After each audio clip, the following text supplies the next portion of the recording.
Yan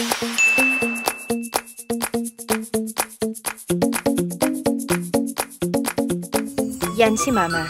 Every morning, mas maingay pang bibig yan sa tilaok ng manok. Ay! Ay! Ay! Bakit ikaw sigaw? Kasi... Sakit aking tenga, ha? kasi ma'am, nakakatakot. Ano takot-takot? Ikaw wag loko ko, ha? Ito bigay akin, Bello. Ito mahal. Para lagi ako beautiful. Ito istabili nyo. Sariwa? Sariwa yan, po, ma'am. Sariwa po, ma'am. Pakito bilasa. Kayo layas bahay. Pero kung anong ingay ni Mama, yun naman ang tinahimik ni Papa. Pa? At yan ang Kuya Emerson ko. Medyo may pagka-weird. Wa ay kichisat lo.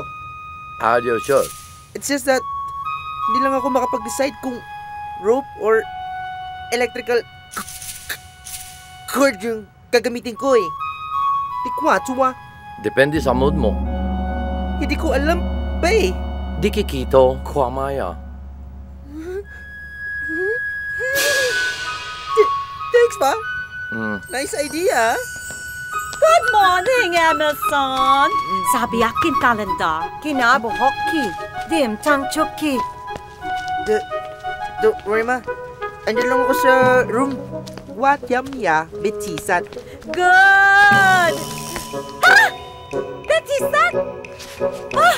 Akin yan! Akin! Bigay mo yan akin! Williamson! Williamson! Kisigwa! Dilay kapwa tao! Sakante! Williamson! Disitwa kayo ko laki kong lo! Mm. Ah! Shami? Kung may kuya akong praning, ang isa ko namang kuya, may diferensya rin. Hanggang ngayon, hindi pa rin sila magkaanak na Ate Caroline. Ganito na lang ba tayo tuwing after magano ha? Liu ay gwa sinbo. Yo lo akua. Dia tangi. Katsabunsing la. Ma! Ano yung aking dinig? Ma, ba't kayo pumasok dito? Dimle ka na! Bakit hindi kayo sarapin to? Sakit ulo ko nyo! Bayoki! I swear, walang araw na walang drama ang pamilya ko. Buti na lang, nandiyan ang ama at angkong ko. Kasi kung hindi, masisiraan talaga ako ng bait sa bahay namin eh. Ekiambue. Tutu ho. Di想啊？ Gua sidin kan chue.你不可能是我的某，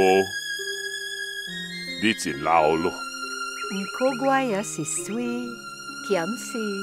你花总淡薄，就做咯。啊